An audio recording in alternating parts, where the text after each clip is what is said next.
Hello YouTube, abonne-toi avant que je commence à annoncer le programme parce que oui, il va y avoir du lourd là, 2 scans pour le prix d'un, donc tu cliques sur la cloche, sur t'abonner, tu sais ce qu'il te reste à faire, tu partages à ton voisin, tu lances une playlist, que tu coupes le son, ça se mange des pubs, il n'y a pas de problème, comme ça fait ramener de l'oseille à la maison. Et derrière toi, tu peux te mater ton scan tranquillement avec du adblock, il n'y a pas de problème, on est ensemble. Alors on va attaquer sur 2 choses. On va parler de Mélenchon et de cette histoire de prononciation Epstein et de son intervention. Parce que hier, je me suis amusé à regarder un live de Klemovic sur le sujet. J'ai appris plein de choses, c'était super intéressant, mais j'ai trouvé qu'il ne répondait pas vraiment au débat, qu'il posait des faits historiques qui sont ultra important, je pense, pour la culture, pour comprendre, et que derrière, en fait, je trouve que c'était très décorrélé par rapport à cette histoire de prononciation. On va regarder la séquence, déjà, et contrairement à Klemovic et aux autres, on va se la regarder en entier. D'accord, pour la séquence de Mélenchon quand il parle et il ironie sur la prononciation de Jeffrey Epstein.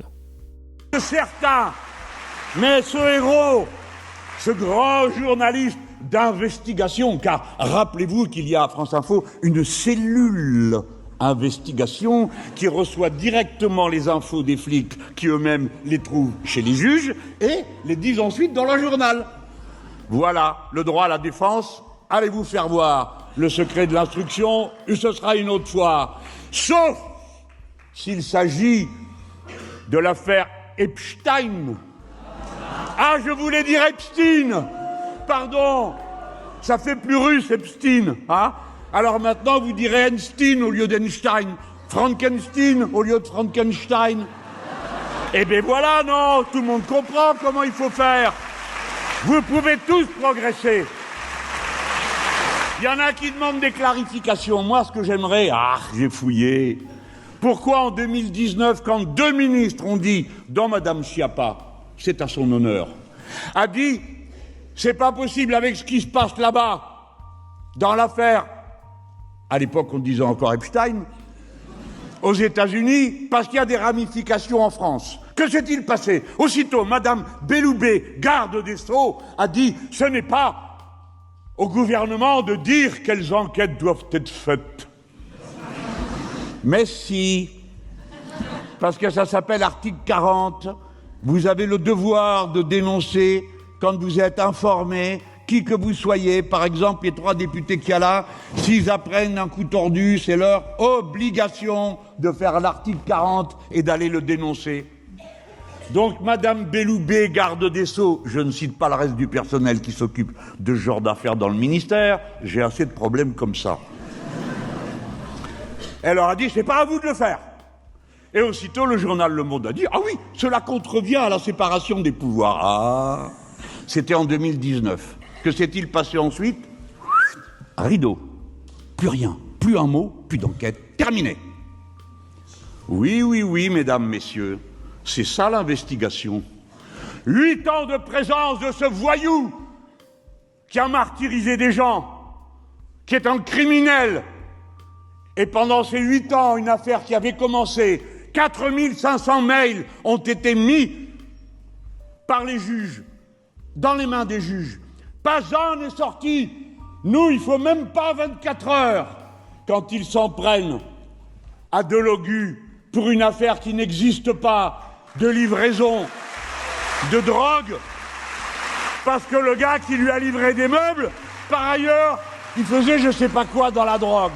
24 heures, là, 8 ans de crime, 4500 mails, rien, pas un mot, pas un bruit. Ce n'est pas au ministre machin de dire ce qu'il a à dire, dit Madame Belloubet, qui a donc immédiatement bloqué l'enquête. Garde des Sceaux.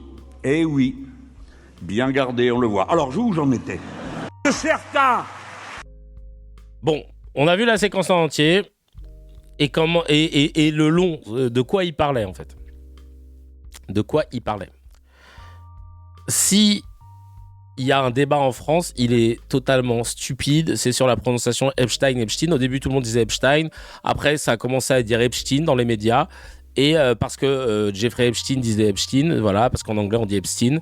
Mais il y en a qui continuent de dire Epstein parce que en fait l'habitude quand en France dans la langue française et en plus on est cousin des Allemands, on voit EIN, on dit Ein. Voilà, c'est j'ai fait allemand LV2 comme je le disais. Moi je vois Ein, je dis Ein quoi. Und wenn ein Lied meine Lippen verlässt, dann nur damit du Leben fängst. D'accord, je sais pas ce que j'ai dit, mais en tout cas je l'ai dit. On dit le pointeur. Voilà. En vrai, il faut pas sortir du sujet et dévier du sujet parce que là, ce que Mélenchon dit, c'est quand même grave. Il est en train d'accuser l'ancienne garde des Sceaux Belloubet d'avoir refusé de lancer une enquête alors qu'il possédait 4000 mails qui mettaient en cause Jeffrey Epstein pour une histoire de pédocriminalité liée avec notamment le Fabrice Hédan, qui était un diplomate français, qui s'est fait cramer à consulter des sites pédopornographiques à l'époque où il bossait à l'ONU par le FBI et qui a été rapatrié d'urgence en France. En fait, c'est tout ce truc-là, tu vois. Et quand il ironise sur Epstein, c'est parce que très rapidement, quand on a voulu couvrir en France, et c'est le problème de nos médias qui sont pas impartials, de nos médias qui ont du mal et qui sont très mal à l'aise avec certains sujets, c'est que très vite, tu sais pas pourquoi, on a des médias français alors que sur tous les mails, tu recevais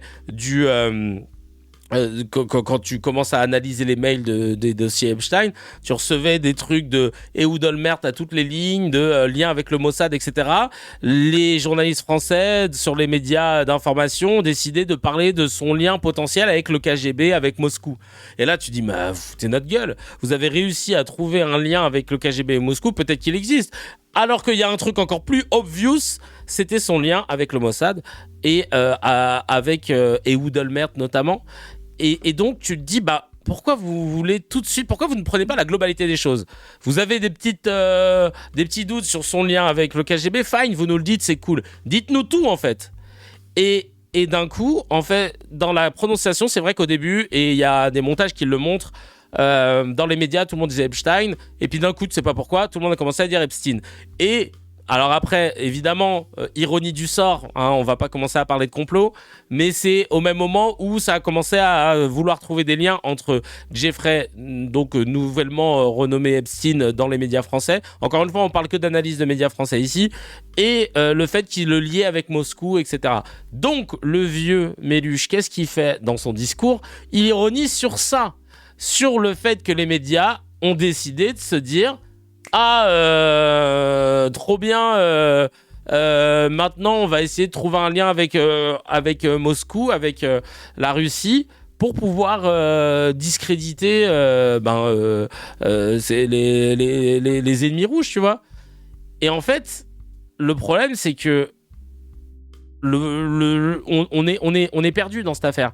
On s'est attardé sur sa prononciation et la façon dont il a lancé son Stein, où il donnait l'idée, et je peux le comprendre, et ce que Clément Viktorovitch raconte, qui lui a fait hérisser le poil, l'idée d'insister sur cette syllabe qui jette un peu l'opprobre en mode antisémite, comme à l'époque où l'extrême droite pointait du doigt les noms de famille pour pouvoir désigner les juifs.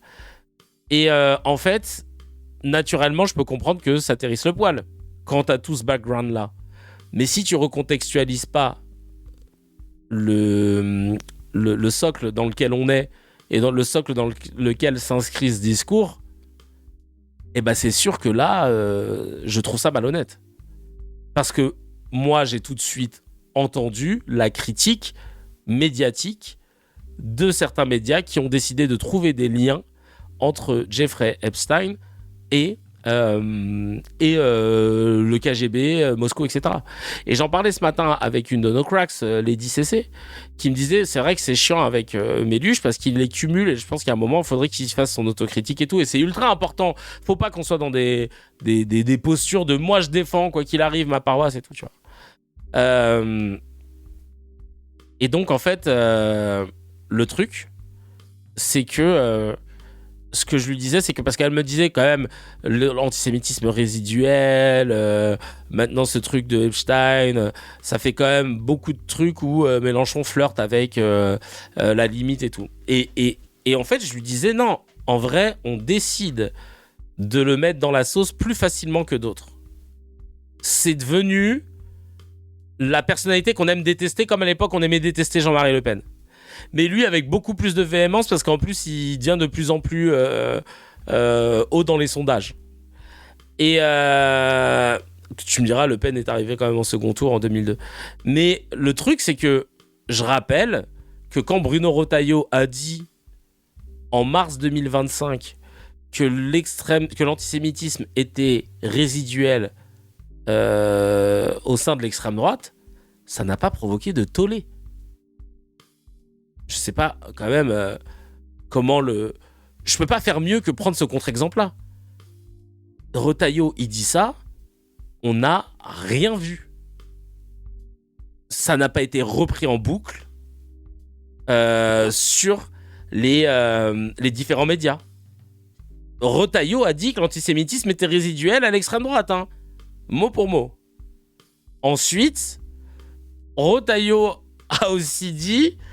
Et abat le voile, bien sûr. Tu peux pas faire plus islamophobe. Abat le voile. Hein. Pas je ne veux plus voir de voile. Abat le voile. Alors, ça a créé un tollé sur les réseaux. Ça a été repris un petit peu par la presse. Est-ce qu'on a entendu tous les plateaux, Raphaël Glucksmann et compagnie, s'indigner du fait qu'un ministre, à cette époque-là, ministre de l'Intérieur, dise abat le voile? Est-ce qu'on avait dit est-ce qu'on a fait une cabale contre Retailleau? Il a continué sa fin de carrière dans le plus grand des cas, dans le plus grand des calmes. Et c'est là que ça me pose problème, tu vois. C'est là que ça me pose vraiment problème. Attends. D'ailleurs, à propos de Klemovic, il y a quelques années, lorsque le député RN Grégoire de Fournas avait hurlé dans l'Assemblée, ah oui, je m'en souviens, qu'il retourne en Afrique à Carlos Bilongo, Clément avait dit « Je ne pense pas que c'était raciste, ni qu'il s'adressait directement à Bilongo, mais qu'il parlait des migrants en Méditerranée. Niveau zéro d'analyse de discours pour un expert en rhétorique. » Bah ouais, j'avoue que là, j'ai pas compris moi non plus cette analyse-là. Hein. Le ref, là-dessus, on sera pas d'accord. On sera pas d'accord.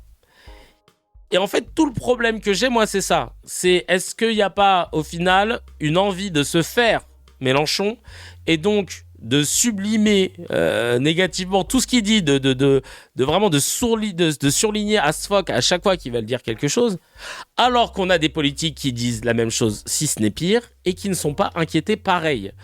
Oser me dire droit dans les yeux, c'est pas grave de dire abat le voile quand on est ministre de l'Intérieur. Et des cultes. C'était ultra grave. Normalement, c'est destitution directe. C'est un appel et une incitation, une provocation à la haine. Sachant que les actes islamophobes étaient en augmentation. Ouais, pareil pour Aurore Berger, vous avez raison.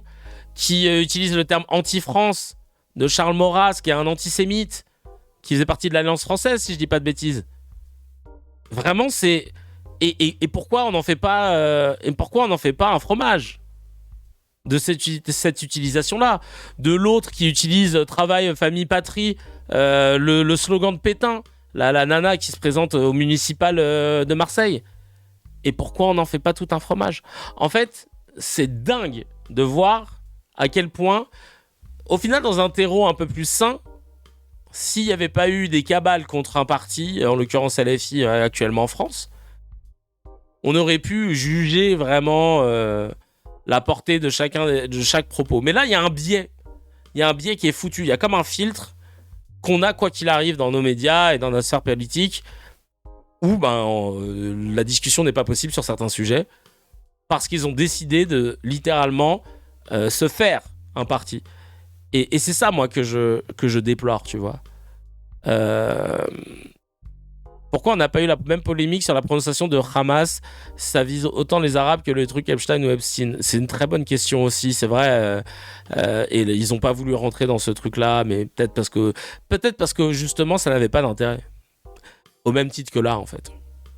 Encore une fois, tu dis Epstein, ça fait pas de toi un complotiste. Et tu dis Epstein, ça fait pas de toi un suceur des States. Enfin, tu vois, vraiment, je dis les termes, hein, désolé. Chacun le dit comme il l'entend et that's it. On se rend compte qu'aujourd'hui, la prononciation a une portée bien plus que ce que j'étais en train de vous dire à l'instant. À savoir que ça t'oriente dans une position, etc. Et on l'a vu, c'est vrai qu'avec Hamas, on savait qui parlait. C'était très rare d'entendre quelqu'un qui prononçait Hamas et qui ne défendait pas les agissements de l'armée israélienne. Ça, c'est vrai. Hein. On va continuer à regarder un petit peu comment les gens en ont fait des caisses derrière. Ah, attends. Ah oui. Sauf s'il s'agit de l'affaire. Alors, il y a ce montage qui a été partagé par Aurore Berger aussi. Et d'ailleurs, qui a utilisé aussi Klemovic, mais il ne voulait pas aller jusque-là. Il faut faire. Mais on a vu d'un coup la tête de Soral débarquer. Weinstein et Epstein, hein, que certains prononcent Weinstein et Epstein, parce que sinon le tropisme communautaire se verrait un peu trop. Et ben en fait, ça c'est malhonnête aussi de reprendre cet extrait, parce que Soral, lui, il prend un take entièrement antisémite. Il parle de tropisme communautaire en référence à la communauté juive. L'autre te dit parce que ça fait plus russe. Klemovic dit si ça fait plus russe, ça veut dire que avant c'était trop quoi. Il n'y a pas de trop russe ou il n'y a pas de c'est trop quoi. Il y a c'est son blaze. Il y a son blaze, mais on veut l'extirper et le mettre dans une direction qui fait plus russe plutôt que son nom. Point. Mais là, je trouve que ils ont tous voulu voir ils ont tous voulu voir la version soralienne dans ce qu'a dit Mélenchon. Et encore une fois, moi, je suis pas adhérent à LFI, je suis pas son plus grand soutien. Mais il y a un moment, il faut juste dire les termes et être honnête intellectuellement, faire son autocritique s'il le faut. Enfin, je veux dire, il n'y a aucun souci là-dessus de se désolidariser des gens de qui on doit se désolidariser. Mais franchement, c'est un truc de ouf. Et je voyais des gens dans les commentaires dire oh là là, je voyais pas trop le problème et maintenant je me sens si mal et tout. Et j'avais envie de dire non mais les gars, doucement, vous remettez pas trop non plus en question, genre je me sens si mal, machin. Parce que il ne vous a pas tout dit dans son explication, Clément Viktorovitch. Il nous a raconté toute l'histoire de l'antisémitisme sur ces 100 dernières années en France, etc. Mais, cousin, t'as pas dit le truc essentiel concernant le 2026, concernant le cadre dans lequel on est, tu vois. Et c'est là, en vrai, que ça fait plus russe parce que les médias veulent nous vendre les ramifications avec le KGB, rien de plus pour moi. Bah, c'est ce que je dis depuis le début. C'est exactement ça. Après, dans la forme, il a pris un air supérieur pour dire que c'était la seule interprétation possible et que lui, comme personne concernée, avait forcément raison. J'étais pas fan, il a retourné le cerveau des gens. Bah oui, parce qu'il était en train de dire, pour la première fois, il parle de ses origines juives. Il dit, voilà, j'aime pas en parler d'habitude, mais voilà, mon grand-père, il parle des origines de son grand-père, de son nom, etc. Et donc, il a dit, voilà, donc ce que je vous mets sur la table, ça ne bouge pas, c'est factuel. Et ça, c'est pas de l'émotion ou quoi que ce soit. Bah ouais, mais cousin, t'as pas tout dit. Et c'est ça le problème. C'est que tu n'as pas tout dit dans ton explication. Juste la partie la plus importante, ce que les médias étaient en train de faire. Et c'est pour ça que l'analyse médiatique, elle est intéressante. Pour savoir à quoi ça fait écho dans cette affaire-là, tu vois. Argument d'autorité mal placé, un petit peu. Et Dieu sait que face à lui, je vais pas faire le malin parce que je ne suis pas docteur. Et qu'il a une maîtrise de la rhétorique que je n'ai pas, etc. Mais c'est pas pour autant qu'on doit s'écraser quand tu sens qu'il y a quelque chose qui te semble pas clair. Et c'est pour ça que c'est CKR, c'est les underdogs. Mais justement, parce que on est nombreux en vrai à pouvoir réfléchir, à mélanger nos matières grises pour voir ce que ça donne. C'est bizarre de dire mélanger nos matières grises. Mais en vrai, voilà, c'est Alors attends, tu dis quoi? Après c'est entendable, mais le problème de Clément c'est que son chat est à 90% LFI, donc même avec son chat en abonnement only, c'était les grands Discord. Ben moi j'ai dû donner mon subprime pour pouvoir parler, j'en pouvais plus. Bah ouais, c'était dur. Là au moins ici tout le monde peut parler, tu vois, c'est cool, mais putain. Et au final c'est pas le sujet, on parle d'un pédocriminel organisé qui a commis des crimes et qui s'en sort entre guillemets parce qu'il ne peut pas être jugé. Et c'est ça qui débecte, quoi, tu vois. Donc voilà, là évidemment dans les médias français pour vous montrer à quel point le fait de reprendre un slogan de Pétain, un slogan de Pétain, ça c'est pas un souci, de dire ah bah le voile c'est pas un souci, c'est que là on a des débats dans les médias où ça dit des trucs comme as. Il y a l'autre qui a sorti un slogan de Pétain quand même, hein. Moi, je me souviens, il y avait des débats, il y avait des élus politiques de gauche, notamment, qui demandaient l'interdiction du Front National. Et là, aujourd'hui, eh bien, finalement, on voit des élus de droite ou de centre-droite demander l'interdiction des LFI. En fait, Jean-Marie Le Pen, enfin, Jean-Luc Mélenchon, c'est le nouveau Jean-Marie Le Pen. Oui, C'est-à-dire qu'il s'est diabolisé. La question en dessous, faut-il dissoudre LFI comme propose Christian Estrosi? Il s'est diabolisé et il devient diabolique. Et ça, c'est vachement du journalisme, hein, de dire il s'est diabolisé et il devient diabolique, c'est super. LFI est bien plus dangereuse que Jean-Marie Le Pen, nous dit Barbara Lefebvre. Hein. Ils veulent la guerre dans les rues. Hein. Évidemment, on va regarder ça. Il restait un parlementaire, Le Pen. Il voulait être le troublion de la vie parlementaire française. Jean-Luc Mélenchon, c'est pas ça. Elle est en train de défendre Jean-Marie Le Pen, pur antisémite, qui a été condamné pour antisémitisme et qui pense que les chambres à gaz est un détail de l'histoire. C'est quand même dingue, hein, de voir cette défense. Hein. C'est quand même dingue. Tao qui nous dit, je vois ce que tu veux dire, mais le problème de Mélenchon, j'ai l'impression que c'est qu'il ne conscientise pas le moment. À la fin du second tour en 2022, il a un discours perfect. Moi, je suis totalement d'accord avec toi, je le ressors tout le temps. Quand il dit faites mieux, qui a été réutilisé pour les campagnes municipales, il aurait dû laisser les autres prendre les rênes. Mais il enchaîne les dés, c'est couru d'avance que la doxa veut lui mettre des bâtons dans les roues, mais il doit faire mieux. Éviter les pièges tendus, être carré, éviter les blagues inutiles qui vont être reprises contre lui. On est totalement d'accord là-dessus, Tao du futur, tu mériterais même de faire l'émission à ma place. On est totalement d'accord. Merci Tao, mais en même temps tu viens du futur, et moi je suis un peu dans le turfu, donc on se comprend. Il veut l'insurrection. Jean-Luc Mélenchon, il veut... Oui, par exemple, on rappelle que la meuf qui parle actuellement, et je dis la meuf parce que je suis dédaigneux à son égard, elle avait appelé à un nettoyage ethnique dans la bande de Gaza. C'est de l'apologie de crimes contre l'humanité. Elle n'a jamais été inquiétée. Elle a été suspendue 2-3 jours. Allez hop, on l'a remis. Et c'est OK. Et ça passe crème. Moi, je veux plus que les choses passent crème. Et c'est pour ça qu'on a fait CKR aussi. C'est pour recenser tous les moments où, en fait, normalement, le temps devrait s'arrêter. Et le temps médiatique s'arrête uniquement quand il s'agit de la gauche et de la France insoumise et de Mélenchon. Et c'est insupportable de voir qu'il ne s'arrête pas pour autre chose. Veut la guerre dans les rues, c'est pas du tout la même chose, c'est pour ça que le danger n'est pas le même. Le danger de Jean-Marie Le Pen, ça restait un danger parlementaire et politicien avec les codes de l'époque. Jean-Luc Mélenchon, c'est autre chose. Il veut vraiment que les gens se battent dans la rue, il veut l'insurrection. C'est en ça que la LFI est dangereuse, et bien plus dangereuse que Jean-Marie Le Pen. Il faut se garder. Le Pen, c'est quand même la prolifération du racisme dans les années 80 et 90. Avec... Heureusement qu'il y a Abel Bazé qui est encore là. Je connais pas Média Masqué, par contre, ça c'est intéressant, je connais pas. J'aimerais bien regarder. Non mais le culot, je te jure. Ah oui, quand il y aura des affrontements dans les rues, Hey, il est venu en The Mask, Abel. Il s'est dit, oh, je vais faire un kiff. Il y avait Jim Carrey en France. Attends, Abel. Ah, tu nous as pas prévenu, il est venu en The Mask. Attends. C'est bien, splendide. Heureusement qu'il est là. Purée de pommes de terre. J'ai reçu un mail de JLM qui me demandait d'aller taper des gens, je confirme. Oh mais c'est dingue, tu vois. C'est Dias Polémique, Vibe, Média Masqué. Ah ok, d'accord. Un peu comme le quotidien du peuple aussi. Ok. C'est moi, Sancho de Cuba. Vincent qui nous dit, j'étais sur le live de Klemovic, c'est dommage qu'il n'a pas remis cette histoire de prononciation dans le contexte de son discours général qui dénonçait l'antisémitisme, notamment en parlant d'une statue au Sénat du roi, je sais plus lequel, qui a participé à persécuter les juifs. Ah bah c'est clair, c'est clair que ça aurait été bien.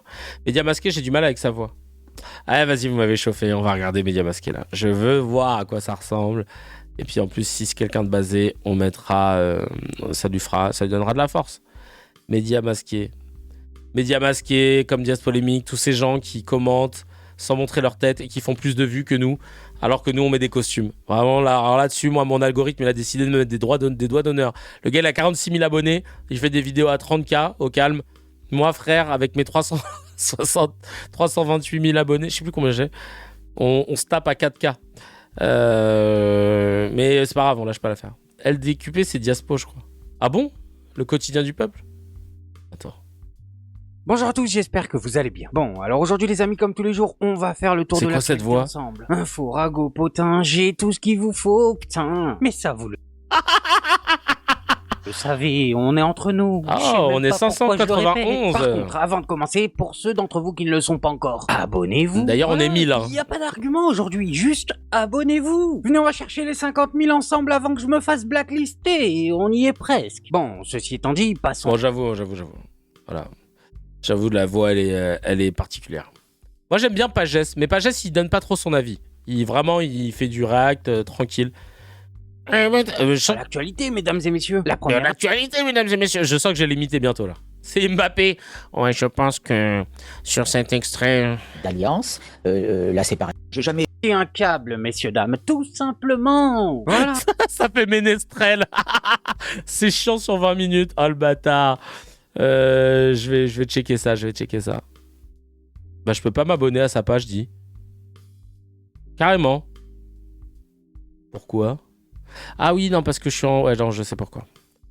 La politique, elle a changé. Pagès, c'est incomparable. Non, Pagès... D'ailleurs, il ne stream pas, Pagès. C'est ça qui est marrant. J'ai cherché hier s'il streamait. Il ne stream pas, Pagès. Voilà. Il le fait juste des vidéos comme ça. Mais en fait, lui, il est dans la... Alors, étonnant. Il a des comptes skincare homme.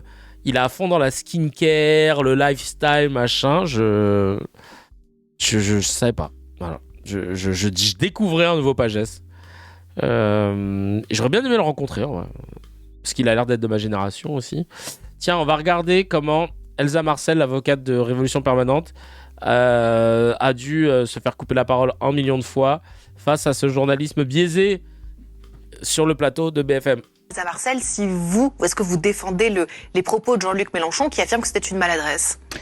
Alors moi je suis pas l'avocate de Jean-Luc Mélenchon et je voudrais commencer peut-être par dire quelque chose de clair. Moi par exemple, si vous voulez, je suis candidate aux élections municipales à Saint-Denis, je me présente contre la France Insoumise dans cette ville, j'ai des désaccords assez stratégiques. Alors on va pas parler de municipales parce que vous le savez, on respecte énormément les temps de parole et c'est très compliqué. Mais dans ce cadre-là, je comprends. Je veux pas parler des municipales, mais vous présentez donc contre la France Insoumise. Voilà, c'est pour dire que moi j'ai des désaccords d'ordre stratégique assez clairs avec la France Insoumise. En revanche, je supporte de moins en moins effectivement une campagne, une cabale médiatique que je trouve absolument considérable et qui n'a pas commencé ni au meeting de Lyon, ni même avant, et je vais vous expliquer ce que je veux dire jusqu'au bout, parce que là, la politique, elle consiste à isoler une phrase dans 2 heures de meeting auquel je n'étais pas, et surtout, ce que je veux dire, c'est que précisément parce que la lutte contre l'antisémitisme, c'est un enjeu de premier plan, on ne peut pas s'en servir pour instrumentaliser, en fait, non seulement des propos, mais plus en général, et je vais m'expliquer. Ah, vous pensez que c'est les médias et la classe politique qui instrumentalisent? Vous trouvez pas que c'est Jean-Luc Mélenchon qui instrumentalise ses électeurs? Non, je ne trouve pas ça. Je vais vous dire pourquoi. Parce que pour moi, cette campagne, elle sert à blanchir l'extrême droite. Vous voyez la réaction de Jordan Bardella.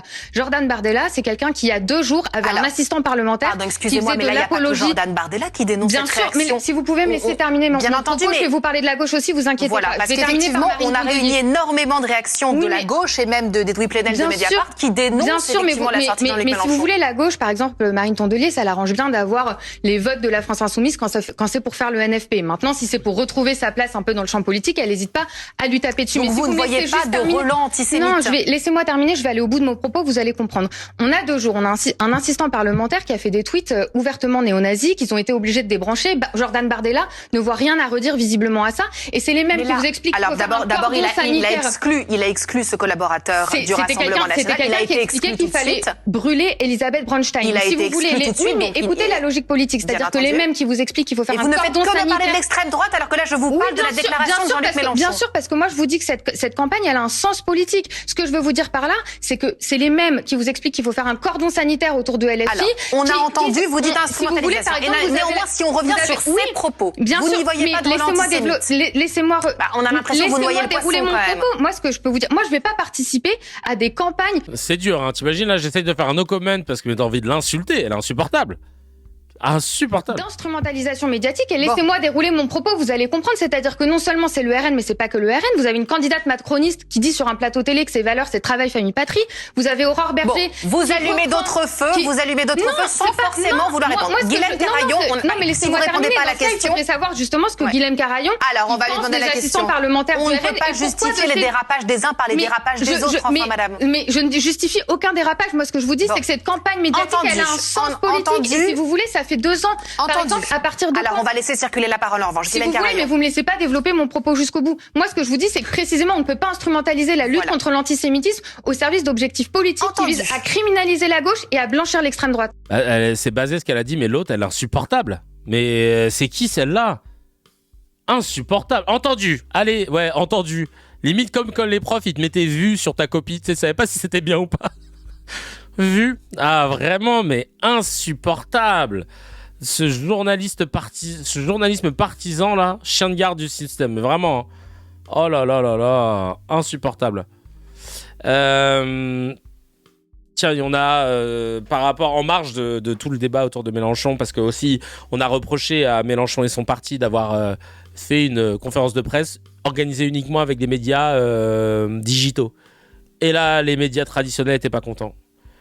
D'ailleurs, Bompard avait une très bonne réponse là-dessus, je sais pas si je l'ai, où il disait, quand il y a des partis qui organisent des conférences de presse réservées qu'aux médias étrangers, vous n'y voyez pas d'inconvénient. Bon, voilà. Voilà, ça veut pas dire que nous, l'approche, je suis là sur votre plateau, ça veut pas dire qu'on vous exclut, quoi. C'est juste qu'on voulait mettre en avant des médias différents. On est en train de parler de Jean-Luc Mélenchon alors que le vrai sujet... Là, c'est Farah qui crée du contenu politique sur les réseaux. Journaliste politique non, attends. Elle est créatrice de contenu politique, ouais, voilà, c'est ça. Moi, je l'ai connue parce qu'elle avait fait un truc avec un pote avec produit... bref, on écoute. On est en train de parler de Jean-Luc Mélenchon alors que le vrai sujet qu'on devrait avoir sur ce plateau, c'est peut-être potentiellement les nouveaux médias, la place qu'on devrait avoir et le travail qu'on est capable de faire ensemble. Et là, au lieu de discuter de ça et de ce qui s'est passé et du fait que potentiellement, s'il n'y avait pas eu cette conférence, je ne serais pas sur votre plateau aujourd'hui, on est encore en train de parler de Jean-Luc Mélenchon. Mais pardonnez-moi, donc le travail, il compte pas, donc ce qui s'est passé, ça compte pas, donc le fait qu'il faut qu'on prenne plus de place dans le débat, ça compte pas. Alors, qu'est-ce que vous faites dans vos nouveaux médias? C'est la raison. Qu'est-ce que vous faites dans vos nouveaux médias qu'on ne fait pas nous, que vous ne pourriez pas faire sur ce plateau télévisé? Je pense qu'il y a une pédagogie et une humanité qu'on a un petit peu moins dans les médias traditionnels. Ouais. Je vous remercie. Non, dans le sens où je prends l'exemple des inondations qui ont frappé une bonne partie de la France. L'humanité, elle est sur le terrain en empathie. Les journalistes sont là aussi pour donner la parole à tous ceux qui souffrent, qui sont en désespoir. Et on est là aussi. Quand vous dites encore elle, vous parlez de Farah, vous l'aimez pas? J'ai l'impression qu'il y en a qui l'aiment pas. Opposé finalement aux nouveaux médias et médias traditionnels. Je parlais dans le langage, Anthony, plus dans le traitement de l'information, il y a la présentatrice. Ah, j'ai pas vu, merde, c'était encore elle. Une espèce d'entre-soi ces derniers temps médiatique que les gens ressentent. Et moi, je vous le dis, c'est ce que les gens ressentent. C'est le retour que j'ai sur les réseaux. Ça veut pas dire que c'est ce que je pense. Moi, mon rôle, c'est aussi de vous remonter ce qui se passe sur les réseaux sociaux. Le ressenti des gens, c'est de ne plus être représenté par les médias traditionnels aujourd'hui. Et donc, ils vont chercher des espaces qui les représentent et qui leur parlent comme ils ont envie qu'on leur parle. Qui leur parlent sans chercher à aller dans la polémique, mais plutôt à travailler sur un travail de fond, je vous l'ai déjà dit. C'est le retour que j'ai des gens. Les gens ne se sentent plus, à l'heure actuelle, représentés par les médias traditionnels. Et ça, je pense que c'est aussi de notre responsabilité à nous, les médias, et de la façon dont ça s'est passé avec les années, puisque reprenez le journalisme d'il y a 10, 15 ans, c'est pas le même journalisme qu'on a aujourd'hui. Et ça, on peut pas nier cette évidence-là. Le journalisme a changé, les gens ne s'y reconnaissent plus. Elle a fait du Mbappé. Le journalisme, il a changé. Non mais c'est vrai, elle a totalement raison et c'est pour ça que les gens se tournent vers des médias alternatifs, écoutent CKR par exemple, mais c'est parce qu'en fait tu peux pas avoir un narratif imposé à chaque fois, on veut juste de l'objectivité et il y en avait quand même un peu plus à l'époque, même si il y a plein de trucs qui ont été sûrement couverts, etc. On s'en rend compte avec les années, mais là c'est basé de ouf ce qu'elle vient de dire. Bravo à Farah. Tiens, Mélenchon, il a dit quoi à Perpignan? Il a dit à Glucksmann qui a partagé Mélenchon en mettant « Ok, Jean-Marie Le Pen ». Parce que moi, j'étais avec la Bax. J'étais avec les gens de la Bax. Gauche, comme monsieur Glucksmann, et je ne sais qui encore. Glucksmann, pardon. Après, j'en ai pour des heures, quoi. Mais... il commence à faire le taquin en mode Dieudo quand il n'était pas encore problématique et qu'il voit que ça plaît à sa fanbase. Je vois un peu le délire. J'avoue, je vois le délire. C'est qu'il fait, il fait exprès. Il sait que ça se dit pas Glucksmann. Il voulait juste la caser. Mais le problème, c'est qu'il sait derrière. Et là, j'avoue. Relou. Il est chiant. Ne vous inquiétez pas, je vais vous en parler dans pas plus d'une minute. Hein. Mais ok, Jean-Marie Le Pen pour ça. Bon, bref, tu connais Glucksmann. Il a dit d'ailleurs que voilà, bah, comme Epstein, Glucksmann, c'est des noms à consonance juive et c'est pour ça qu'il s'en prend à nous. Machin. Bref, ça fait longtemps qu'il fait ce jeu sur Glucksmann. Ah ouais? Ah, il s'est clairement juste trompé en plus. Glucksmann, car c'est un menteur. Ah! Il est taquin. Ouais, mais tu sais que là, il flirte avec une ligne pour les gens qui n'ont pas envie de comprendre. Perso, je ne connais pas Pagès. Entre le média Blast, le média masqué, Canard réfractaire, j'en ai déjà assez. Non, mais Pagès, après, c'est cool, mais pour le coup, il va pas forcément t'apporter une info particulière. Il va juste faire un récap des dernières infos et il va lire des commentaires et il va te demander ce que t'en as pensé en commentaire, mais il va pas forcément rentrer dans l'analyse. Parfois, il va être un peu surpris, il va dire un peu des trucs, mais c'est très rare. Globalement, c'est un bon condensé de ce qui s'est passé. Si tu veux juste avoir un truc, voilà. Bref. Je voudrais qu'on parle de la France insoumise et de Jean-Luc Mélenchon, qui a ironisé hier lors d'un meeting à Perpignan, meeting des municipales, sur la prononciation de votre nom de famille. Quelques jours après avoir provoqué un tollé sur la prononciation du nom du criminel sexuel Epstein, je voudrais qu'on écoute Jean-Luc Mélenchon et on vous fait...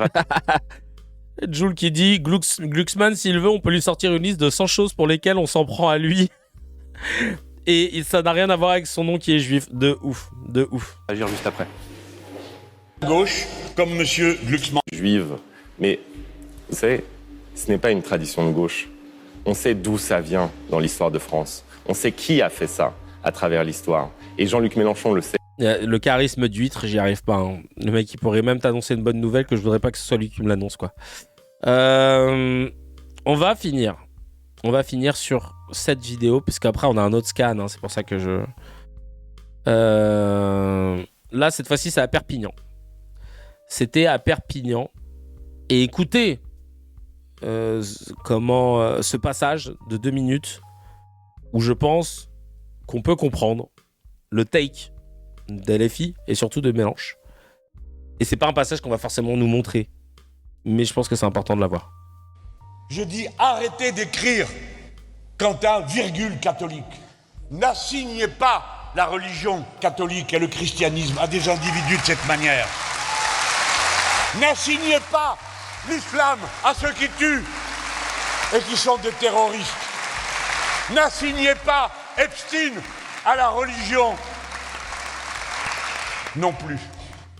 N'assignez plus les gens à des religions. Laissez chacun vivre avec sa conscience et ne traiter en matière de justice que d'une seule et unique chose, les actes, les faits et leur comparaison à la loi. Nous sommes tous semblables. Le christianisme partage avec l'islam l'idée que ce sont les êtres humains qui créent le mal et par conséquent le bien. Ils sont donc, dans ces deux religions, entièrement et personnellement coupables de créer le mal.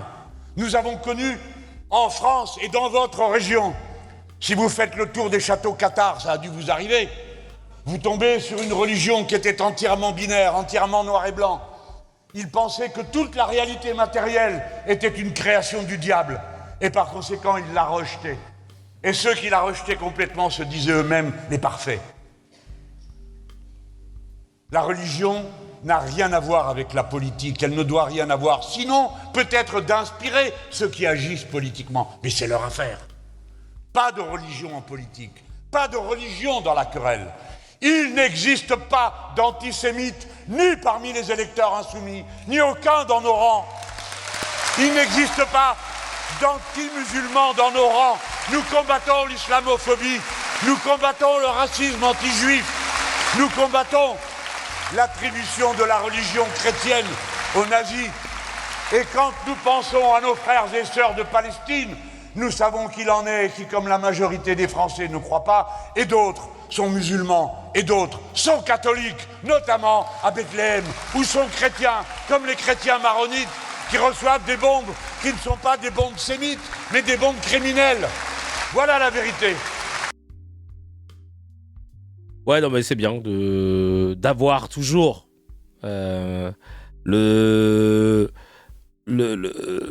l'intégralité des réponses et des discours. Parce que, effectivement, un réel antisémite, il prend pas le temps de rappeler la vérité des choses. Et ça fait du bien à entendre. Mais ça, c'est pas le discours que les médias ont envie de retenir. Bref, en parlant de discours que les médias ont envie de retenir, on va parler... Pour être complet dans son analyse, Klemovic aurait dû passer cet extrait. Bah, c'est pour ça que voilà, c'est un peu en réponse à tout ça aussi que je me suis dit que c'était intéressant de pouvoir montrer, voilà. Montrer aussi, revenir un peu sur ça.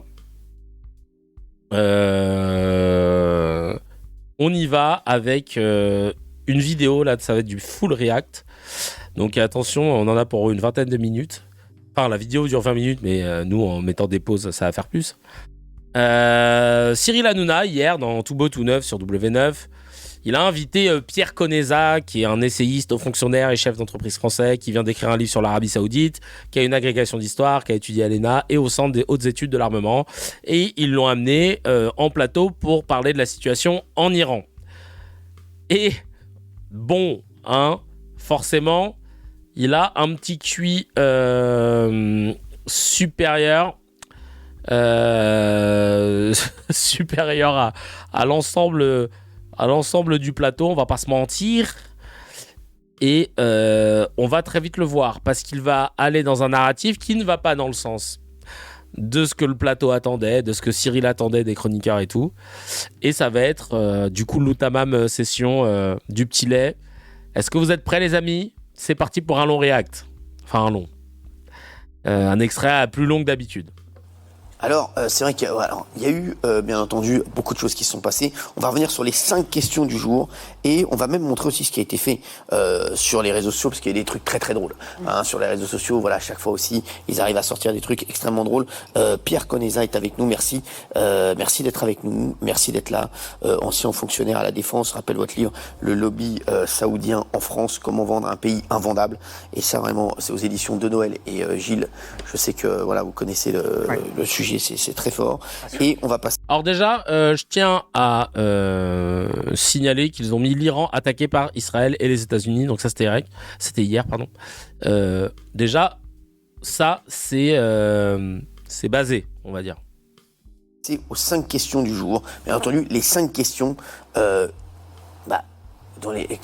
qui vous intéressent. On va vous dire, parce qu'ils en ont parlé. Ça fait longtemps que j'ai pas regardé Hanouna, hein, donc là, c'est vraiment... je vous fais un kiff. Partout, sur toutes les chaînes aujourd'hui, pendant tout le week-end, mais il y a plein de gens... Gilles connaît le sujet, MDR. Il était au journal L'Équipe, faut peut-être se calmer. Gilles connaît le sujet. Voilà, Il a une veste à 15K, l'enfoiré. Peut-être. Hein. Oui, il est multimillionnaire, il se met bien, lui. Hein. Et qui sont comme moi, qui comprennent rien. Donc merci Pierre, merci d'être avec nous. J'espère que vous y comprendrez quelque chose après. On est sûr. Parce que c'est vrai que moi, il y a plein de gens. Voilà, moi, je prends l'exemple de Polska, toujours, qui est un peu comme moi. Polska, est-ce que tu as compris l'histoire? J'ai rien compris, monsieur. Voilà. Non, mais c'est vrai. Polska, tu peux dire au monsieur que tu n'as rien compris. J'ai rien compris, rien pigé. Mais il vient de le dire, en fait. Parce que, voilà, en fait, c'est pour tous les jeunes qui nous regardent aussi. Pierre, c'est important parce qu'il y a énormément de jeunes qui nous regardent, nous. Sur les 15-34 ans, on est peut-être une des émissions les plus regardées à la télévision. Et moi mes potes m'ont dit ce week-end, mais je croyais que l'Iran, ils étaient potes avec les États-Unis. J'ai vu ça sur TikTok et après j'ai vu qu'ils étaient bombardés, donc ils sont plus potes. Et en fait, c'est des questions comme ça parce que on se rend pas compte, mais quand on regarde les chaînes, les journaux traditionnels, les chaînes info. Comment il s'est droitisé son plateau là, et il s'est non diversifié aussi, c'est flippant quoi. Avant il aimait bien dire on reçoit tout le monde machin, laisse tomber la gueule du plateau quoi. Ils ont l'impression que tout le monde comprend le conflit, que tout le monde comprend ce qui s'est passé, et c'est vrai qu'il y a plein de gens qui disent on n'a pas compris en fait. Donc est-ce que vous pouvez nous expliquer clairement facilement pour nos téléspectateurs ce qui se passe. Je crois qu'il y a deux choses différentes. D'abord, le fait qu'on soit passé dans les années 80 à la chaîne d'info en continu. Chaîne d'info en continu, ça veut dire... Oui, t'as raison, Léon. Personne n'a jamais dit que l'Iran était ami des États-Unis. Déjà, je ne sais pas d'où il sort ça. C'est féminin, l'Iran. L'Iran, c'est un dom-tom ou c'est... Parce que nous, on sait pas. On sait vraiment pas. On comprend rien. L'Iran, c'est où déjà ? Soit passé dans les années 80 à la chaîne d'info en continu. Chaîne d'info en continu, ça veut dire on vous invite et on dit vous avez 3 minutes pendant le journal, est-ce que vous pouvez venir ? Pour traiter une question géopolitique, en général, c'est compliqué. C'est ça. Donc cette espèce basé d'accélération de l'histoire qui fait qu'effectivement, on va avoir des images, on va avoir des trucs. Bon. Il rend bien à l'écran. Excellent, excellent la vanne. Deuxième chose, effectivement, le facteur géostratégique, c'est la disparition de l'URSS. C'est-à-dire qu'à partir du moment où il n'y avait plus de paradigme stratégique pour expliquer qu'il ne fallait pas négliger une crise parce que les Russes risquaient de s'en occuper, là maintenant c'est open bar. Ça veut dire on va choisir cette crise plutôt que celle-là, tiens celle-là ça pourrait être bien, etc. Et donc vous avez à peu près 400 crises à la surface de la planète, ça fait que ça laisse un choix assez ouvert. Et donc selon les circonstances, vous allez avoir effectivement Trump qui va décider tel endroit, Venezuela par exemple, il va décider, et puis ensuite il va décider Moyen-Orient, etc. Donc on a plus de pilotes dans l'avion. C'est ça. Je suis désolé d'arriver à cette conclusion.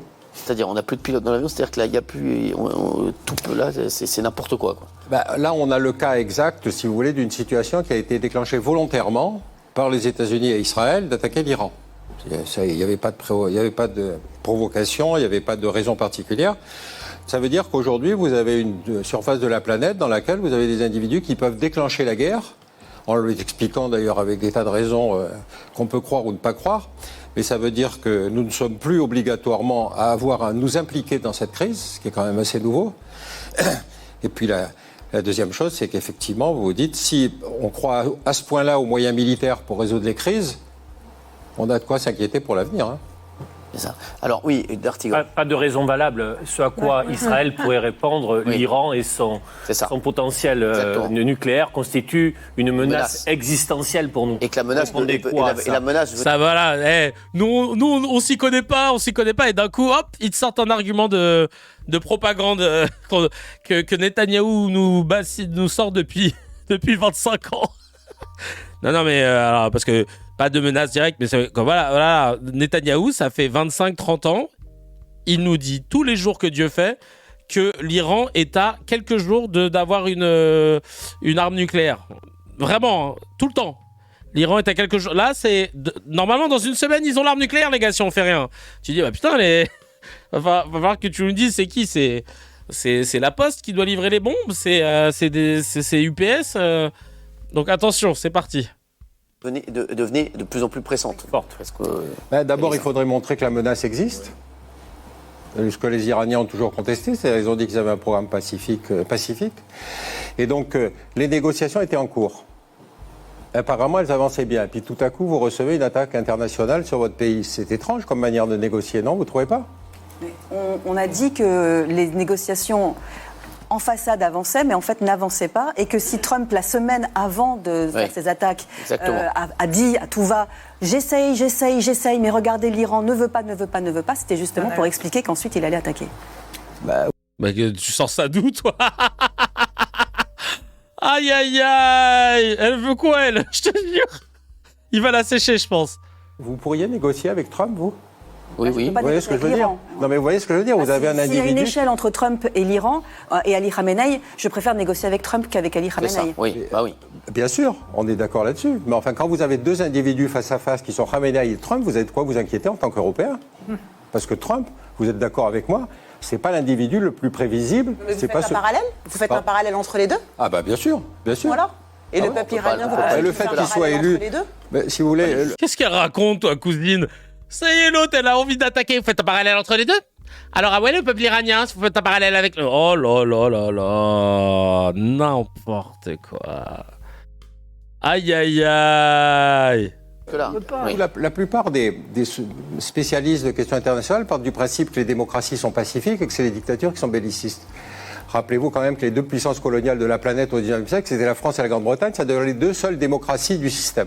Donc c'est faux. Vous avez des démocraties bellicistes. Et... Aïe, aïe, aïe, aïe, aïe, aïe, aïe. Allez, Allez dehors. Allez dehors. Ah mais vraiment là, mon frère. Aïe. Oh, il a dit les termes. Eh les gars, sortez pas vos livres d'histoire de l'école. Sortez les vrais bouquins là. Sortez les gars en faisant des examens. Aïe. Je te relance la balle plus fort. C'est exactement ce qu'il a fait. Oh purée de pommes de terre. Et plus tu le dis calmement, plus ça fait mal. Ça c'est un bon truc à retenir les amis.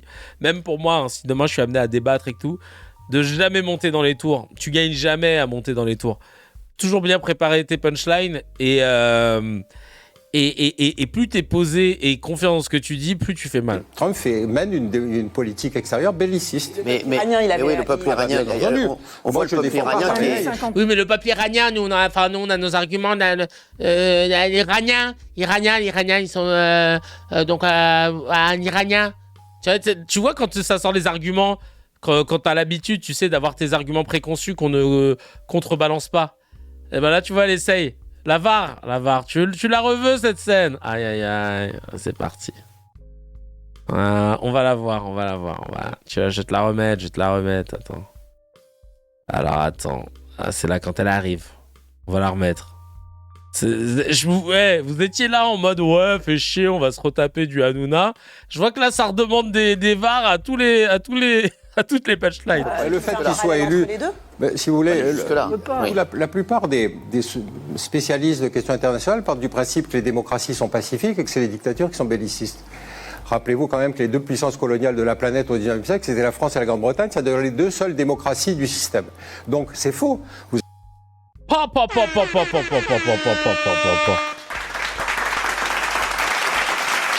Et Jules qui nous dit, on a eu la même avec l'Irak, il faut comprendre que le procédé est le même et sans vouloir aller dans la sociologie ciblée, les USA, comme tous les pays, ont un ADN. Les USA ont un ADN de violence, car c'est par ce biais qu'ils ont créé leur pays, par un massacre et la colonisation. Donc, ce n'est pas étonnant de les voir aujourd'hui utiliser une méthode qui a fonctionné depuis 250 ans. Mais totalement.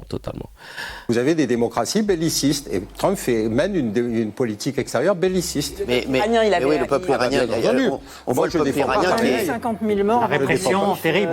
Oui, le peuple iranien fait une répression terrible et le peuple iranien est content de ce qui se passe actuellement. Il y a plein de gens qui disent on va être libérés, Gilles Verdet. Oui, monsieur, le peuple iranien, il voulait changer de régime aussi. Ils ont tenté de manifester, ils ont été massacrés. Oui, c'est pour ça aussi qu'il y a eu cette attaque. C'est une raison aussi. Et je mettrai une parenthèse, je vous en ai déjà parlé dans CKR, et il n'y a vraiment que dans CKR qu'on peut dire ce genre de choses-là. Mais on est d'accord, nous qui existons depuis 2 ans, depuis je crois novembre ou décembre 2023, on a un nombre incalculable de vidéos où quand on disait qu'il y avait 10 000, 20 000 ou 30 000 ou 40 000 morts à Gaza à l'époque, on nous disait oui mais attendez, les chiffres du Hamas à prendre avec des pincettes, machin.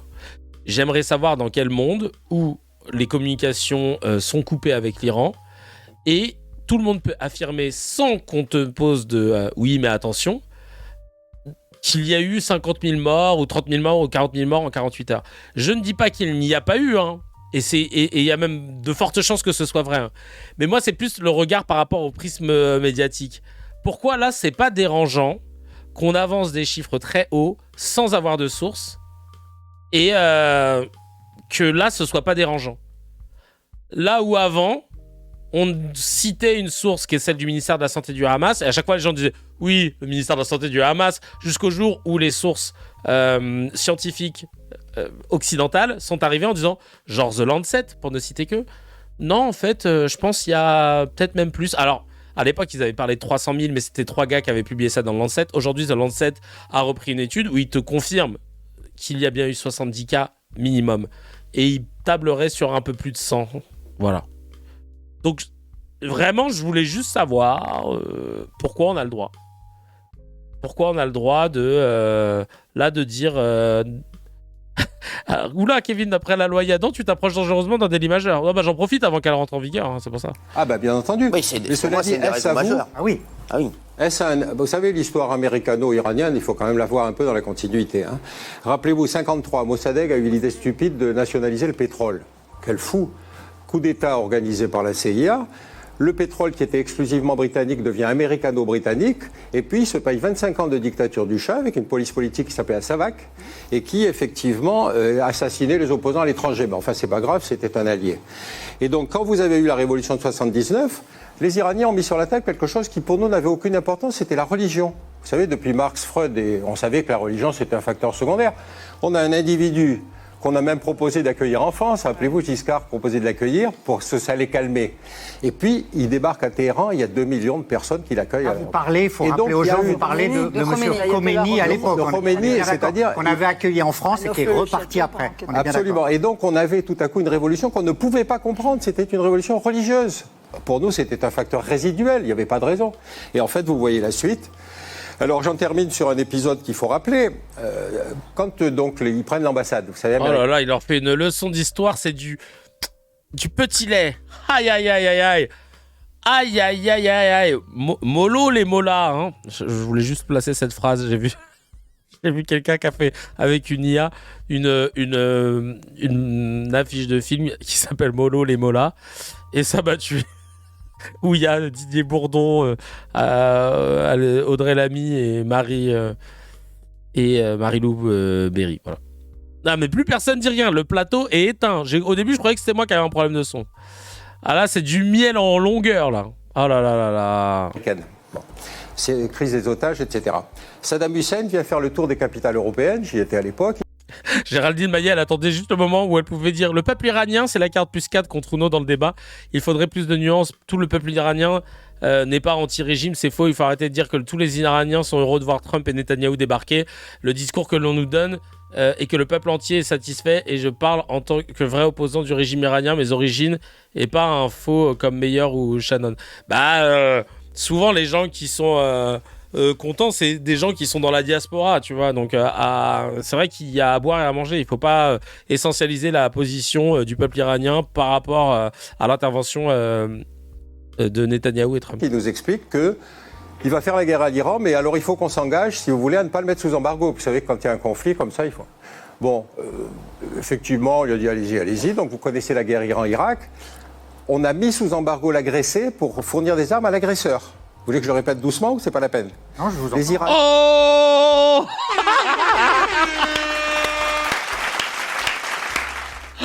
oh, purée de pommes de terre. Vous voulez que je répète doucement ou ça? Oh, il y a eu un raid ou quoi là? J'ai pas, parce que je vois on est quasiment 1200. S'il y a eu un raid, en tout cas, merci beaucoup. Voilà. Ah, Salamèche évolue en Dracofeu. Ah non, mais vraiment. Aïe, aïe, aïe, aïe, aïe. Aïe, aïe, aïe, aïe, aïe, aïe, aïe. Ah, c'est du bon, c'est du bon. Ah, il sait ce qu'il a à faire. Ah ouais, remets, s'il te plaît. Ah, ok. Oh là là, vous êtes des gourmands. Oh là là. Allez, je revais. C'est crise des otages, etc. Saddam Hussein vient faire le tour des capitales européennes. J'y étais à l'époque. Il nous explique qu'il va faire la guerre à l'Iran, mais alors il faut qu'on s'engage, si vous voulez, à ne pas le mettre sous embargo. Vous savez que quand il y a un conflit comme ça, il faut... Bon, effectivement, on lui a dit allez-y. Donc vous connaissez la guerre Iran-Irak. On a mis sous embargo l'agressé pour fournir des armes à l'agresseur. Vous voulez que je le répète doucement ou c'est pas la peine? Oh là là là là là là. Là, faut lui mettre les lunettes, là. Là, faut lui mettre les lunettes. Aïe, aïe, aïe. Les Iraniens n'avaient pas de moyens de détection de mines. Ils faisaient passer des jeunes types sur les champs de mines pour que les combattants puissent passer ensuite. Quand vous avez ce martyrologue dans votre histoire, vous avez quelques doutes à penser que les Occidentaux sont des gens qui sont de bonne composition. Alors, une chose, c'est que le guide suprême, Ali Khamenei, aurait été tué lors d'une frappe israélo-américaine ciblée. Ça, c'est sûr ou pas? Ah oui, c'est acquis. Et vous voyez, vous avez montré d'ailleurs, je ne sais pas si vous les avez vus, on avait les photos du quartier résidentiel, si vous voulez, où étaient tous les dirigeants. Et vous avez vu... Vous êtes des forceurs. Remets au ralenti, qu'on kiffe. Vu avant et après, il y a quelqu'un qui a dit Pierre Connaissance. Je ne sais pas connaître ça. C'est pas Pierre Connaissant, c'est Pierre Connaissante. Totalement rasé. Ouais. C'est-à-dire, on dit qu'il y a eu une information disant qu'il y avait une réunion justement importante et que c'est pour ça que la décision de bombarder a été prise ce jour-là. Et vous voyez, le quartier, il n'y a plus rien. Donc c'est pas étonnant qu'effectivement vous ayez cette espèce d'inventaire à la Pléière. Et on a vu des scènes de joie suite à l'annonce de la mort de Khamenei. Donc, bien sûr. Voilà, donc c'est. Voilà, donc c'est. Voilà, voilà. Elle a envie de s'exprimer, l'épaule d'Hanouna. Laisse-moi dire un truc. Ouais, non, mais t'as pas d'argument. Ah oui, c'est vrai que j'ai pas d'argument. Non, mais là, ma petite beauté, laisse-moi dire un truc. Arrête tes conneries, là, on va s'afficher. Laisse-moi dire un truc, la vie de ma mère. Et bien sûr. Même dans Paris, il y a des Iraniens qui sont sortis. Bien sûr. On a vu aussi sur ces femmes, sur les réseaux sociaux, ces femmes, ces 3 femmes qui chantaient, qui dansaient sans voile. On peut rappeler ce qui se passait pour les Iraniens. Femmes, vie, liberté. Non, mais même, on va se rappeler ce qui se passait pour les Iraniens. On rappelle le mouvement Femmes, Vie, Liberté. T'attendais la suite. Voilà. Tu vois un peu le délire, un peu toute cette kayfabe là incroyable, c'est que habituellement tu dis Femmes, Vie, Liberté, tu dis le peuple iranien. Tu dis, j'ai vu les femmes ont enlevé le voile. Et normalement, c'est suffisant, tu vois. T'as pas besoin d'argumenter. C'est comme Shannon Seban tout à l'heure, quand on regardait l'extrait et elle disait, non mais les frères musulmans. Et quelqu'un lui dit, bah ils n'existent pas en France. Si, bah donnez-moi des noms. Qu'est-ce qui se passe? Bah oui, parce qu'en fait, on est dans un tel pays de susboules qui ont décidé d'avoir dans les médias un narratif et de s'y tenir que normalement, il y a des... Tu sais, t'as des mots, normalement, t'as rien après, tu sais, il n'y a pas de débat. Sauf quand tu mets des gens basés. Voilà. On continue. Et oui, ils vont pas parler, par contre, des quasi 200 gamines qui ont été assassinées dans une frappe, évidemment. Oh là là là là. Mais tout le monde le sait, mais c'est insupportable. Et les Iraniennes qui pouvaient plus aller à l'école sans voile, qui pouvaient d'ailleurs plus du tout aller à l'école, un peuple féminin voilé, donc il y avait quand même une oppression. Il y a eu d'abord, Cyril, le mouvement des femmes, en effet, comme le dit Gilles, le mouvement des femmes, et après le mouvement sur la vie chère, c'est-à-dire la vie au quotidien qui était devenue impossible, et avec un niveau de répression exceptionnellement sanguinaire dans le pays. Donc c'est vrai que c'était un peuple qui subissait le joug de tyrans. Donc il est normal qu'une partie écrasante du peuple iranien se sente libérée. Après, ça pose la question aussi, on le sait avec l'Irak, l'Afghanistan, la manière dont ça peut se passer. C'est lui, il est agent immobilier, je crois. On sait pas qui c'est. Il a une tête d'agent immobilier, je sais pas qui c'est. C'est derrière, parce qu'il peut y avoir de nouveaux monstres après des monstres. Attends, mais ça, Petit épisode à rappeler. Le 11 septembre, il y a 15 Saoudiens sur 19 terroristes. Et que vous avez remarqué que quand il y a le discours sur l'état de l'Union en janvier suivant, Bush décide l'Iran, l'Irak et la Corée du Nord. Il n'y avait ni Iraniens ni Irakiens dans les Nord-Coréens. Par contre, il y avait 15 Saoudiens. Vous pouvez m'expliquer cette décision ? Vous voyez ce que je veux dire? C'est-à-dire que le mécanisme stratégique n'est pas du tout celui qu'on imagine. Il y a des gens derrière qui voulaient faire absolument une guerre avec l'Iran. Alors, ils ont commencé par l'Afghanistan, en se disant dans l'Afghanistan... L'Iran, ça fait des années que l'Iran veut la destruction de l'État d'Israël. Brûle les drapeaux américains. Voilà, brûle les drapeaux américains. Donc forcément, c'est vrai. Forcément, comme ils brûlent du textile, derrière, faut une réponse, quoi. Voilà, ils ont quand même brûlé un drapeau. Derrière, si ça c'est pas... Voilà, ils les ont brûlés. Frère, c'est quoi ton vieil argument, chacal? N'importe quoi. L'autre, non mais vraiment, et voilà. Ils ont brûlé des drapeaux, c'est des glingos, ouais, je te jure. Source, la seule caméra en Iran. Oh, purée de pommes de terre. 1 mètre carré de textile. Pour un quartier à Nancy, ça paraît faire. Ouais, franchement, ça va. C'est voilà. Un drapeau, hop, une école. Voilà, c'est leur 6-7. Non, vraiment, c'est incroyable. J'ai brûlé le maillot de LeBron James, je dois mourir. Les States, ils vont frapper tout ton quartier, chacal, fais gaffe. Et financent le terrorisme dans nos pays. Exactement, c'est ça. On le rappelle. Et s'ils ont la puissance nucléaire, ça faisait peur à tout le monde aussi. Voilà. Mais les gens se demandent aussi pourquoi. Rappelez-vous que les attentats iraniens qu'on a eus sur le territoire étaient dans le contexte de la guerre Iran-Irak. Ils venaient faire des attentats ici parce que nous financions le pays agresseur. Il faut aussi reconnaître nos propres responsabilités. L'autre n'est pas un irrationnel. Les attentats terroristes acceptables. Pardon ? Ce n'est pas parce qu'ils avaient une cause, un combat politique qu'ils pouvaient se comporter comme ça. En venant tuer des vies innocentes sur notre territoire. Bien sûr, bien sûr. C'est le principe même de l'attentat terroriste. Monsieur, j'ai un peu l'impression que vous défendez le régime iranien. Pardon ? Voilà, ça y est. Voilà, ça y est. Mais j'ai l'impression que vous défendez les Iraniens, là, hein, parce que comme vous n'allez pas dans notre sens, voilà. C'est un truc de... Hanouna a dit « on ». Ah tiens. Nous y est, ça y est. Et là, tout le monde... Je vous le dis aimablement, j'ai quand même un peu l'impression que vous défendez le régime iranien... Non, je défends l'Iran. L'Iran est un pays qui a une originalité, c'est qu'il a une histoire plus longue que la nôtre. C'est très pénible, les Iraniens, parce que quand vous leur racontez une histoire de chez vous, ils vous disent oui, ça vient de chez nous. La mythologie grecque est une mythologie perse d'origine. Bon, quand vous avez ce genre de culture, c'est-à-dire des gens qui ont cette identité très forte, effectivement, vous avez obligatoirement à prendre en compte cette variable. Et encore une fois, quand vous êtes dans cette situation, comme je vous l'ai raconté avec la guerre Iran-Irak, même si c'était un régime qu'il détestait, il se sentait fondamentalement iranien et agressé. Donc il faut faire attention à cette manière de donner des leçons, si vous voulez, en disant oui, mais ce pays c'est pas bien. L'identité, c'est pas... Aujourd'hui, ce qu'il faut voir, c'est que moi, ce que je vois, c'est les mouvements de joie et de liesse en Iran qui sont bien contents. Les mouvements de joie et de liesse en Iran, ok, d'accord.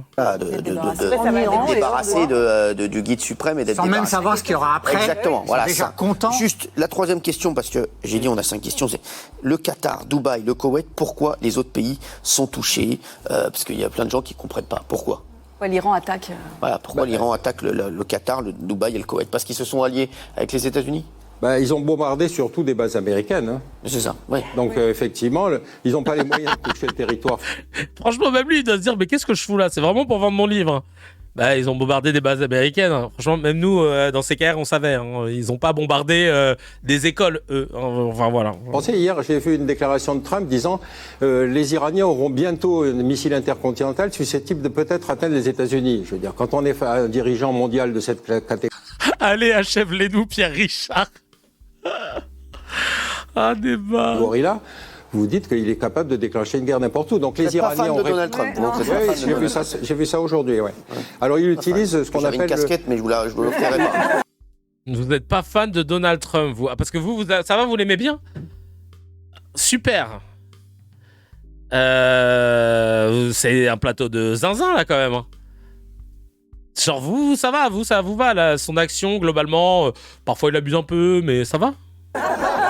J'avais une casquette Donald Trump, je vous l'offrirai pas. Ouais, ne la sortez pas. Vous avez effectivement quelque chose qui est assez imprévu. Le bâtard, c'est le médecin dans H, c'est professeur Strauss. Alors, professeur Strauss, il était complètement fou, mais à l'avoue. Professeur Strauss, vas-y, achève-les. Il est en train de se les faire au calme. Parce que on a cru, si vous voulez, avec la disparition de l'URSS... Maximilien Strauss. Que le moyen militaire était le moyen de résoudre les crises. En fait, personne n'aime les missionnaires armés, disait déjà Saint-Just. Hein. Quand vous arrivez comme missionnaire armé dans un pays, même si vous racontez que c'est pour votre plus grand bien, en général, vous avez une réaction de rejet. Bon. Non, mais on ne doute pas qu'il y ait des arrière-pensées, évidemment, géopolitiques, économiques, notamment le pétrole, etc. Bon. Ils ont évidemment un intérêt, mais on ne doute pas non plus de la liesse d'une partie de cette population qui se sent libérée, avec des prisonniers politiques, des gamins qu'on a été pendre parce que ils avaient manifesté, des milices qui ont roulé sur les gosses quand ils venaient manifester, etc. Le pire, donc voilà, évidemment, l'après pose question, mais il fallait faire quoi? Voilà, c'est ça. Ça fait quand même depuis 79. Le pire risque, effectivement, que ce soit les passedarans qui prennent le pouvoir. Parce qu'effectivement, eux, c'est la seule force organisée, si vous voulez, qui résiste à tout. Si les religieux peuvent très bien nommer une espèce de potiche qui prendrait la suite de Khamenei, mais en fait, la seule force organisée capable de faire toute la répression, c'est celle-là. C'est-à-dire qu'effectivement, le risque consécutif à cette action, c'est que, encore une fois, ces passedarans finissent par structurer et persécuter la population pour tous les gestes de contestation du régime. Bon, enfin, moi, je ne suis pas... La quatrième question, ça concerne la France, bien entendu. Il est 19h45, on est en direct. La France va-t-elle participer à cette guerre? Il y a 400 000 expats dans tout le Moyen-Orient. C'est beaucoup quand même, 400 000. Est-ce qu'elle va participer à cette guerre, la France? Non. La France va essayer d'évacuer ses ressortissants. Ça, c'est la première mission, effectivement, de la responsabilité du gouvernement. Mais il n'y a aucune raison de participer à cette guerre. Aucune. C'est une décision qui a été unilatérale, qui a été décidée par Netanyahou et par Trump. Et encore une fois, dans une situation où le bien n'est pas unilatérale. Alors, s'il vous plaît. Ah oui, bien sûr. S'il vous plaît. Juste, il y a énormément de Français qui se disent, et qui ont peur ce soir, et qui se disent, est-ce qu'il peut y avoir des attentats, des prises d'otages? Est-ce que la France est en danger? Et c'est ça la question que tout le monde se pose aujourd'hui. Oui, je comprends. Moi, vous savez, en général, le terrorisme, c'est devenu une espèce de parcellisation du champ politique. C'est-à-dire que des gens qui vont mener un attentat terroriste peuvent être motivés par n'importe quoi. Donc, ça peut très bien être, comme c'était le cas pendant la guerre en Irak. Alors là, je vous fais juste une analyse média. Vous avez vu là ce qu'il y a sur l'écran? Dans le plus grand silence, il y a écrit... Parcellisation du champ politique. C'est-à-dire que des gens qui vont mener un attentat terroriste peuvent être motivés par n'importe quoi. Tout beau, tout neuf, en bumper. Donc, ça peut très bien Première être, partie. c'était le cas pendant la guerre en Irak, un terrorisme instrumentalisé par... Et vous avez vu en bas à gauche de l'écran, là je vous fais une petite analyse du mec de Média. Avant il y avait écrit Cyril et la famille, et là il y a écrit tout beau tout neuf. C'est-à-dire qu'on a changé d'émission pour le décompte de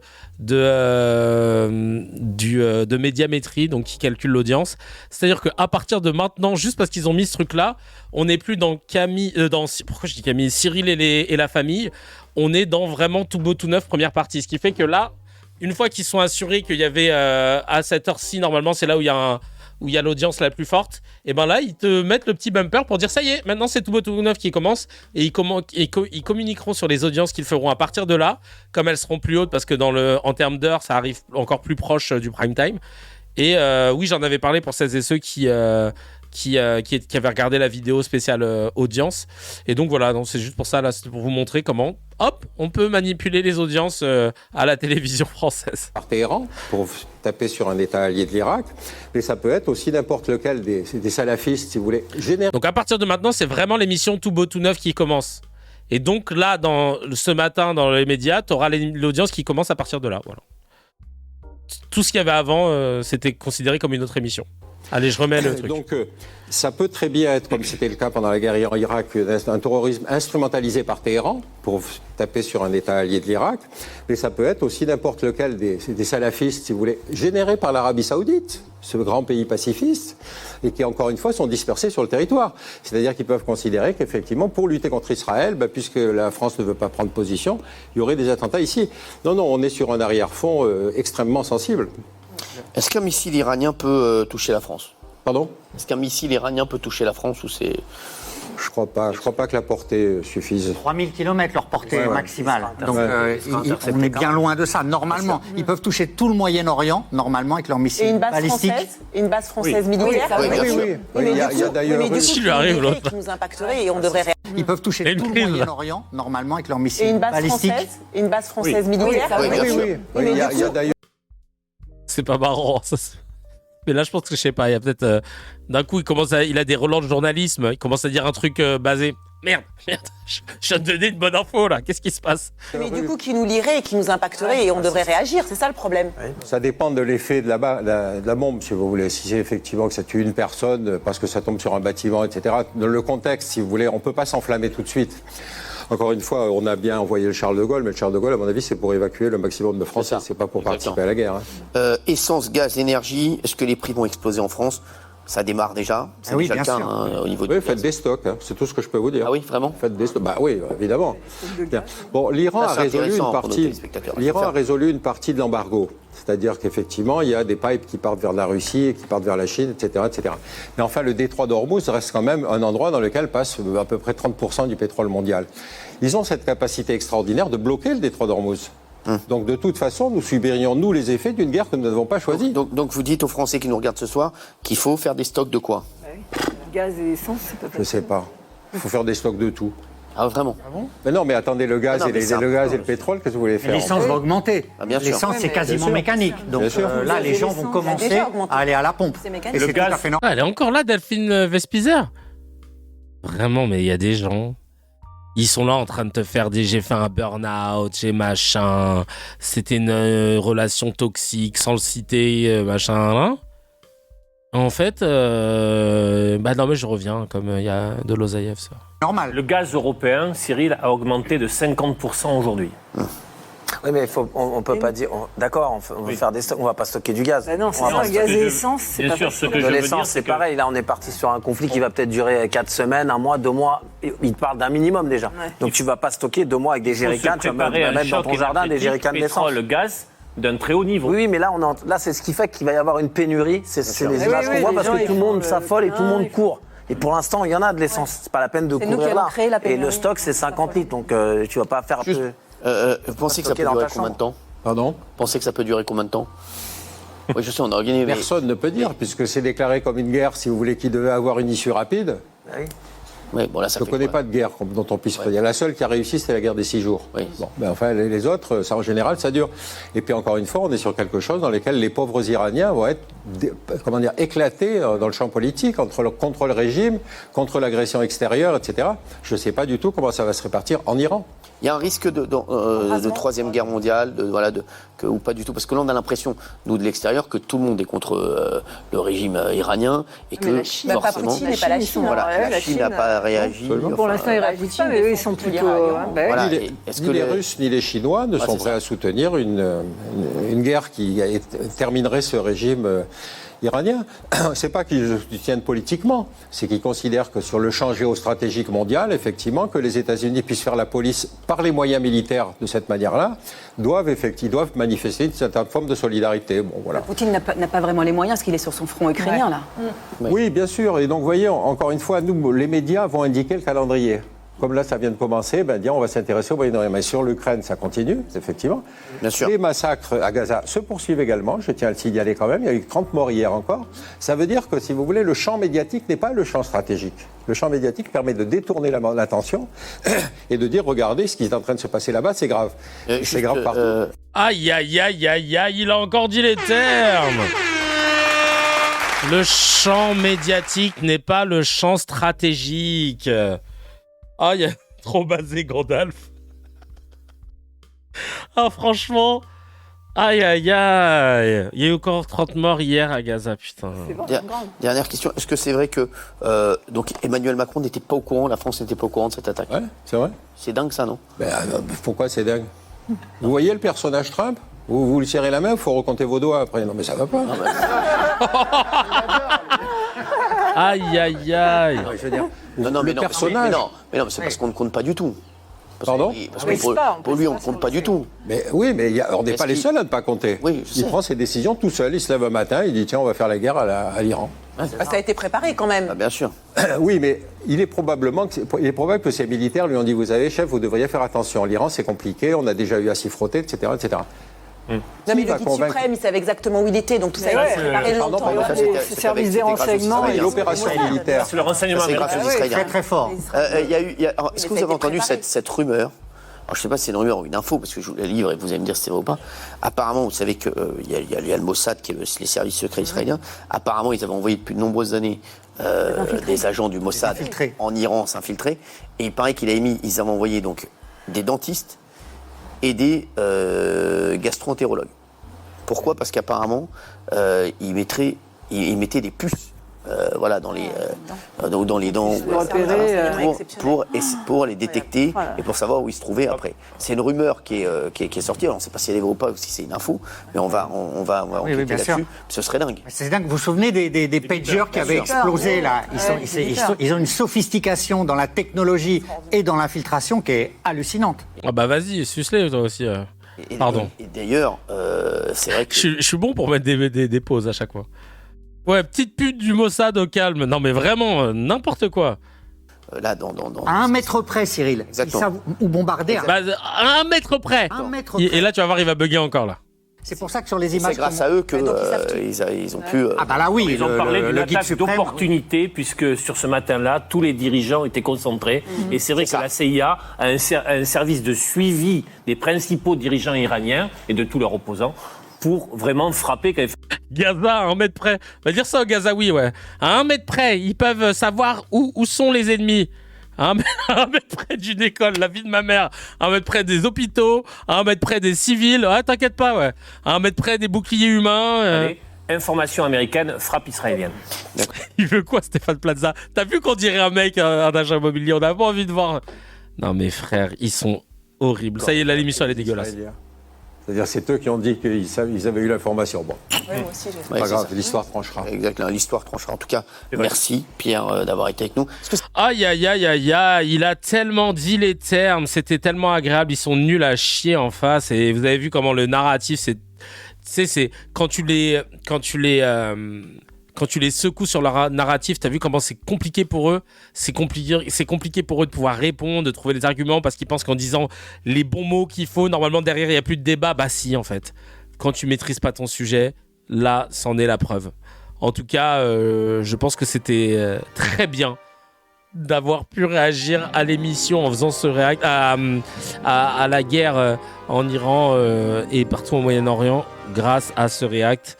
Et merci beaucoup au showrunner de nous avoir recommandé cet extrait.